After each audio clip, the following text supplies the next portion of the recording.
Hello, I'm Bruce Lorincz, and this program is called Bruce on the Loose. We talk to a lot of people in Medina County and the Wadsworth City School System and city government. We had recent shows on Warriors' Journey Home.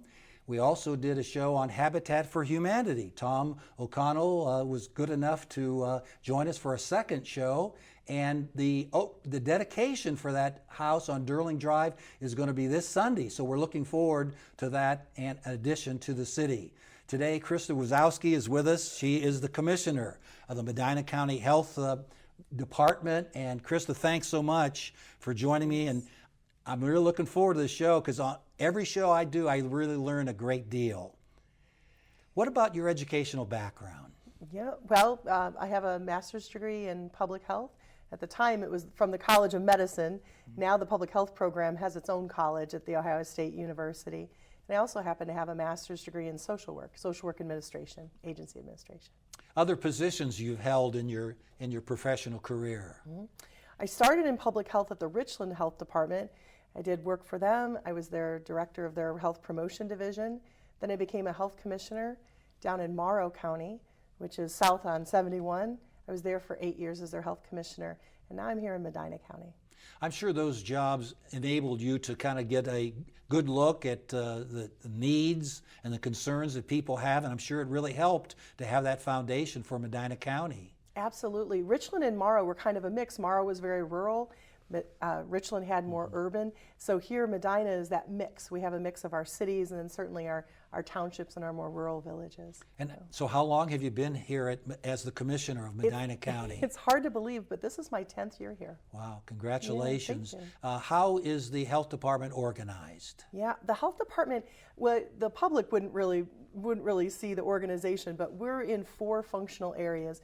Environmental health, that's a pretty obvious division. We also have our community health division, our administrative services division, which is vital statistics and a lot of our finance and background. And then we have a health center. We have a full health center. We have a full dental clinic and a full medical clinic at our Ledgewood office. What is the size of the staff? We have 72 full-time equivalents. We have a couple nurses that job share, and we have several employees who are part-time, but we're at 72 full-time equivalents at the health department. Well, what are some of the duties that those 72 people have? Oh, sure. We have nurses, and we have sanitarians and individuals who are wanting to become sanitarians. They're in training with us. But we also have plumbers, we have dietitians, we have epidemiologists. Even within our nurses, we have advanced practice nurses and registered nurses and licensed practical nurses. We have health educators and planners, social worker. We have a whole host of specialties within the health department just for all the different programs and the things that we do for the public. Can you describe some of the major responsibilities of the health department? Sure. So the mission of the health department is to prevent disease, assure a healthful environment, prolong life, and promote the well-being of all citizens in Medina County, which is very lofty and very broad. But we also have the responsibility through the Ohio legislature for a number of programs that we do under the direction of the Ohio Department of Health, the Ohio Environmental Protection Agency, and the Ohio Department of Agriculture. So we're an arm of those agencies, but we're not funded by them. We're not a county agency, we're an independent organization. A lot of times people think, because county's in our name, they think we're part of the county commissioners' agencies. We work very closely with them, but we have an independent board. Wadsworth and Brunswick and Medina each have a direct appointment to that board. And then our townships have appointments, and then our licensing council has appointments as well. So we're independent, but we have a lot of responsibility for what we do in the community. There are 3 P's I saw mentioned on one of your flyers here: protect, prevent, promote, and prevent. Yeah. What can you kind of synthesize those? Yeah. So prevent, promote, and protect. That's actually the national logo for all public health departments across the nation. And so when we did our logo redesign several years ago, we decided to incorporate those 3 words. They're parts of our mission statement, but they also speak to the work that we do, not just here in Medina County, but within our region, within our state, and with other health departments that are the network of public health throughout the nation. You mentioned that you're not technically part of the commissioners and county government per se, so how is the health department funded? The health department, we're funded, there's a division of kind of how we're funded. We have a portion of what we do that's based on client fees and revenue from fees. Then we also have grants that we receive. And then the third largest part of our pie chart of how we're funded is through our local public health levies that we have. The citizens of Medina County have chosen to support us. Since the 1950s, we've had levies on the books, and that offsets and kind of rounds out the funding that we have to run the organization. It seems like three major sources of revenue coming in for the health department. Yes, yes. What about, I hate to change topics here, but how did COVID-19 change your world and the landscape of health? Wow, so COVID really, I think the biggest thing, Bruce, is that it really put a spotlight on public health. A lot of the work that we do is very much behind the scenes, running coalitions and doing educational campaigns and working one-on-one with individuals with their health through our health center. But with COVID, all of a sudden people were talking about like our disease investigation arm and things that people would normally only ever really interact with us on that as if they had been exposed to something and we needed to call them and talk to them about it. And that was a very small number every year of folks that we would have to do that with. So I think just the spotlight first, and then just the length and the scope of our response and everything that we had to do, from testing and contact notification and education and enforcement of state decisions, and then certainly vaccination. It was a big lift. It was a big lift, and we couldn't have done it without our community volunteers along with our staff. Medina County is a growing county. With the last census said that we are one of the fastest growing counties, and that probably added to the situation with the three major cities and then large townships. It really is a diverse population, isn't it? It really is, and a lot of the growth that we're seeing now is right outside of our central cities. So it's our more rural areas that are being developed. Our environmental health division has quite a bit more work with helping homeowners with septic installations and site evaluations, and working with soil scientists, and sometimes interacting with the state on their behalf to help them get answers a little bit quicker. And then certainly, anytime you expand your population, you also expand the number of people who need governmental services. And while we're kind of quasi-governmental, certainly all of the work that we do kind of grows as the number of residents that we have in our community grows. Absolutely.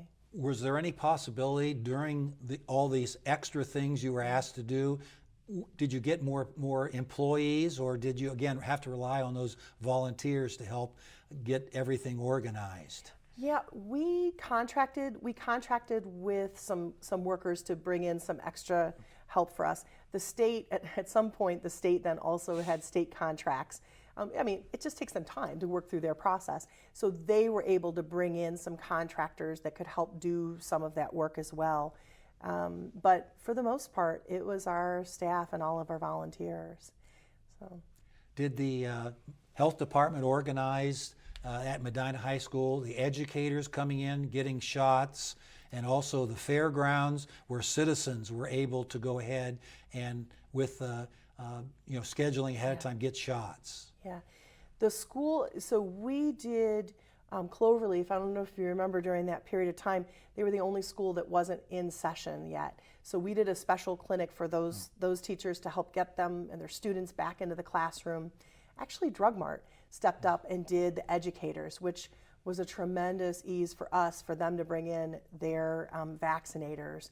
And then after that period of time, the fairgrounds, the rec centers, the senior centers, the churches, township halls, fire stations, we vaccinated 52 straight weeks in 2021. Our nurses and our volunteers and our team were out there picking up and setting up independent clinics at all these locations because we really wanted to make it as convenient, easy, accessible for everybody in the community. And then we also did homebound. So we had 191 individuals that we went out to their homes to make sure that they got vaccinated. You know, it was difficult for their family members to get them in. A lot of them were bedbound. So we would go out to them. And that was something that we took as one of those things as public health. Those are individuals who need us to reach out. And we were happy to be able to do that. How much time did you take into organizing the fairgrounds? Oh. I tell you, my wife and I went. We saw people Did you? at our Okay, church so you saw it there. firsthand. We went. Yeah. You know, then it was organized. The parking lot was organized where to park. You know, Moderna. Do you want Moderna or Pfizer? And you went to 2 separate lines. And I have to tell you, I was very impressed with the volunteers, the welcoming of the volunteers, and the people giving the shots. And remind me when I donate blood, I couldn't leave before, had to stay 15 minutes to make sure you didn't have a reaction, I guess. Right. So how long did it take you to set all that up? Well, you know, so the setup, just the sheer, you know, bringing everything out to set that up, that's one whole component. But actually, we've had plans in place to do large-scale clinics. It's one of the things that public health, it's one of those quiet things that public health had done for years, made sure that we had the mechanism to notify people of the need to come in and volunteer, and a way to organize them when they came in and do just-in-time training and to set up. What we didn't anticipate or hadn't thought in advance was that weather was going to be a factor. So we had drive-through locations, and that's so nice for individuals not to have to get out of their car, but it's also very weather dependent. And you know, of course, when this vaccine came out for the public, it was like January and February and March, you know, the worst times in Ohio to want to try to do a drive-through clinic. So the fairgrounds were very gracious and they let us use that facility. But when we did have individuals that came up that couldn't easily get out of the car, we would send a nurse out to their car to vaccinate them down there. So. Very, very organized, and I have to tip my hat to the department. It really, really was pulled off very, very nicely. Staff did a tremendous job. What about, you know, we can't work in a vacuum. I'm sure the state and federal government, I'm sure you have so many things to coordinate and working in concert with those 2 governmental levels. Yes, yes. We do. You know, the state health department is who we work probably closest with. They are, they're kind of regulatory to make sure we do the programs the way they want them, the way they've been laid out in Ohio Administrative Code. And they're a pass-through agency. So when I mentioned the grants that we get, that's about 37% of our income. Those grants, they're a pass-through to us. So they come from the federal government to the state and then to us. One of the things and one of the reasons why we have a levy, we're renewing this time, but we're asking for a very small increase, is because the state changed the way we do grants. And it used to be they'd give you the grant and you'd work it for 3 quarters of the year, and then in the 4th quarter you'd either give them money back if you didn't need as much as they've given you, or you would put in an expenditure report for that last quarter. The state, after they had something with the state auditor, they moved the entire system so that we have to front all of the money for grants first. So you can imagine for an agency like ours, we have 18 grants with the state health department, just the state health department. So for those, we tie up over $1 million in funds that we have to front before we get it reimbursed to us from the state. And that's money that we can't allocate to any other programs. We have to use it for those purposes in order for us to pull in grant money. So pulling in grant money is good. It's not using local resources, but we do have to have that local resource of the funding to be able to front it. And that was a big change for us that 10 years ago, the last time we renewed this, that we didn't have. We also have technology changes. You know, the state used to provide our internet, and now they don't do that anymore. They had a change in their funding. So we have to provide for ourselves all of our computers and our firewalls and everything else, that all of our servers are now things that we have to buy out of our local money, which is our levy money, the unobligated, not tied to a grant funding. So we really need this levy to continue to function as a health department, and also to be able to function in the modern world in which we live. Has the health department regrouped after the surprising defeat in November? You know, originally, I think that night, and I was looking at some of the ballots coming in and some of the information since Wadsworth Schools were on the ballot. It was a situation where originally it was down by 19 votes, and then with the recount, it failed by 7 votes. You know, as a former government teacher, Chris, I got to tell you, I hope that most of my students that stayed in Medina County voted, because the total turnout was about 26%, 25.5%, which was really pitiful for the number of eligible voters. We only had 1/4 of the people actually go and vote. So how did the workers rally and move through that and still do their jobs? Yeah, that was a disappointment. Certainly, I think especially because of the 2 years that we've been through and all the work. But I'll tell you, Bruce, the thing is, our gas tank was really running on empty, and we did some promotion, but we didn't do a lot of promotion.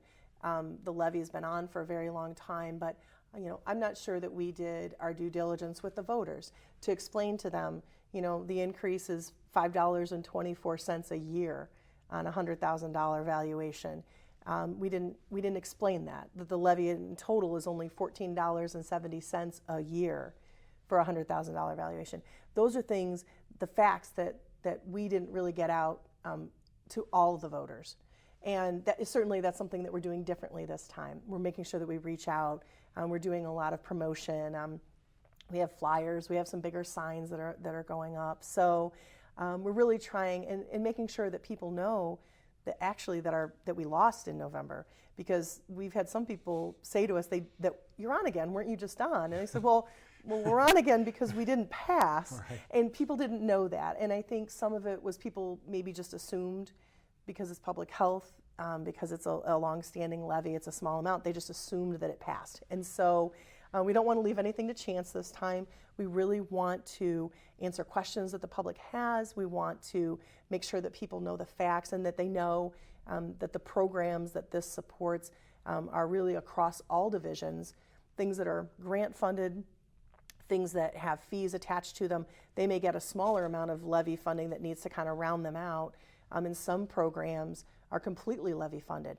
And so on our flyers and information, we've tried to lay out some of the programs that are completely levy funded, so that people know what it is that this investment is going for in their community. And this will be on the May 3rd ballot coming up. Yes. Some people can even start early voting. Everybody who's registered, week. Yes, right? Everybody who's registered could start Tuesday of this week. It opened at the Board of Elections up in Medina. They're all day, 8 to 4:30. You can vote Monday through Friday, but then they'll have Saturday and Sunday, the weekend before the election. And certainly people can, I'm a little old-fashioned. I like to go on election day and vote at my precinct to, say thanks to our precinct workers. And it's just, I think it's kind of a habit I got into when I was a kid, going with my parents to vote. Right. So that's me. I like that. But it's easy to vote, and you can even request an absentee ballot. Absentee ballot, yes. Certainly those people away at college, our college students, people in the military can get those and vote, and still businessmen, people that are away on business can still vote. And the amount on the county health department is asking, did you say 7/10? It's a 0.70 renewal. And then we have the 0.15 is the increase. And we did it that way because replacing the 0.7 is far more money than we need. We have other ways to meet those expenses of our agency. We wouldn't replace that. And if we were, by keeping it as a renewal, the state still kicks in, as from your government work, the state still kicks in a portion of that. And also with the renewal, it's based on the 1992 value of that property. So the effectiveness, if you will, is really like a 0.3 or lower for most county residents right now. So really because of all the growth and because of the building. Yes. And I think Mike Kovac tried to explain that when we had the Wadsworth yes. Schools on. Okay. And he did a really fine job in explaining the effective mill is certainly considerably less than what people think they're voting for. It's kind of strange how they can't put that in parentheses. You're only voting for 3/10, but the law is the law. That's how it, and because this has been on the books since the 1950s, so we have to use the wording that it was originally on the books for. So when people go to the ballot, it's going to say the Medina County Combined General Health District. That's our legal name. We're your health department. We're your local health department. But because Medina and Wadsworth and Brunswick all joined with the county, the District Advisory Council, and made one agency back in the 1960s, we are the Medina County Combined General Health District. So that's what you'll see on the ballot. I would think the 10-year duration really might help. You know, a lot of times schools get in the situation where, you know, they don't know what funding is going to be the next month, and this, I would think, gives you some flexibility to maybe plan and to look down the road at some things coming. Maybe, you know, they say there's another pandemic out there. I knock on wood, I hope not. Chris, I'm not going to give you a heart attack. Don't say that. But there may be, and you need to be ready. And again, our growth is so visible in Medina County. You have certainly a lot of things to do.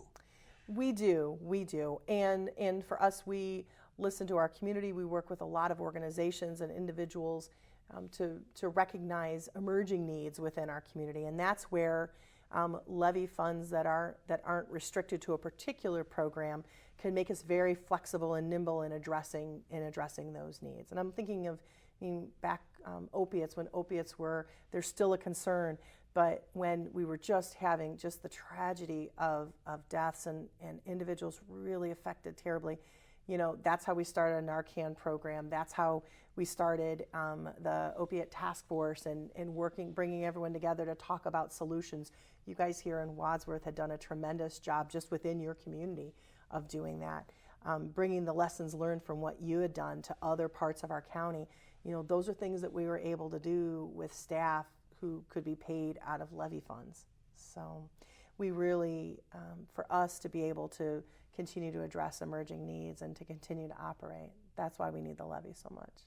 How did, in retrospect, we are certainly lessening the concern with COVID-19. How do you think Medina County did? How would you have done anything differently, or, you know, should we have saw this coming earlier?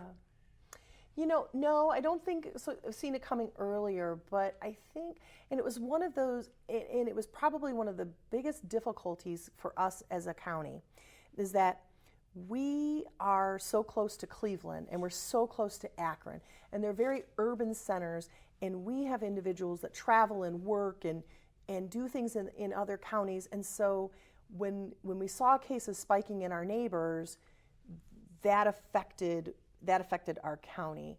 And I know some of the things, people were frustrated at some of the state mandates that were just blanket mandates that didn't allow local control.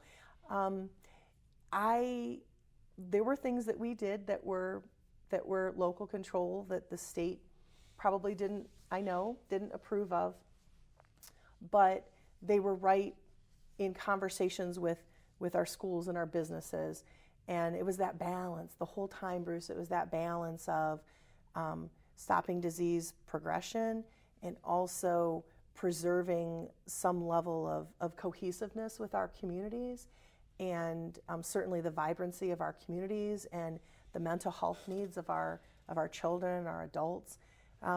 Probably the only one thing that I would have done differently, really, I feel for our nursing home residents and how isolated they were, and we advocated very strongly for them and with administrators, but I think, you know, those are some of the things that were really tough about COVID. Yeah, and, you know, and looking at hindsight, there's probably any number of things, but we've learned a lot too. We've learned an awful lot. So we'll be ready in the next 100 years, which is when I'm hoping would be the next time that we'd ever really have to deal with just something so large and so life-changing. Okay, let's recap the most important aspect of Yes. this show. Yes. We have an opportunity on the 3rd of May to vote yes, to vote Yes. positive for the health department. What would that mean for a yes vote? You know, a yes vote would mean that our community will remain vibrant, that we will have services and initiatives that will really promote health within our county, and will keep all of us as that premier place that I think we are in Northeast Ohio, there are great communities where we can just live a very healthy being together. And I hope a lot of people vote. I was really I hope so, disappointed too. in 25%. Yes. As a former government instructor, I really want and urge the students to go out and vote. It's a way to make sure people know how you voted, and you feel good. Once you leave the polling place, as you said, in person is great. Yeah. I sometimes like to go early and vote. But it certainly does the same thing, and you feel really good. You've done your civic duty, you've gone and vote, and put your 2 cents worth in. That's right. Absolutely, Bruce. Krista Wasowski, pleasure having you on the show today, promoting your levy coming up on May 3rd, and I hope everyone really learns something and will turn out to vote come May 3rd. Thanks for viewing.